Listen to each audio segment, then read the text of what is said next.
కుప్ప చేస్తున్నారు. మా అమ్మమ్మ ఇంటికి అయితే వచ్చాం. చూడండి మా దర్వాజకి అయితే పిచ్చుకలు మా ఇంటికి వచ్చి అరుస్తున్నాయని ఆకలికి ఇలా చేస్తున్నాం. చూడండి మా మమ్మీ చేస్తుంది.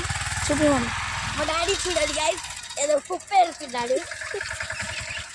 ఇవ్వండి ఫ్రెండ్స్, ఇట్లాంటి వరి ధాన్యాలతో చేయడానికి ఈజీగా ఉంటుంది. ఒకటి చూడండి మా డాడీ చూపిస్తున్నాడు.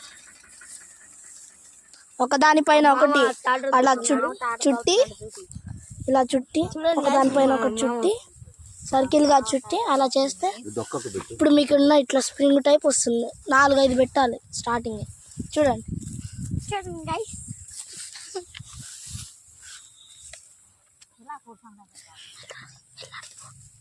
ఇప్పుడు చూపిస్తాం పదా అండి. వరి ధాన్యం చేశారు.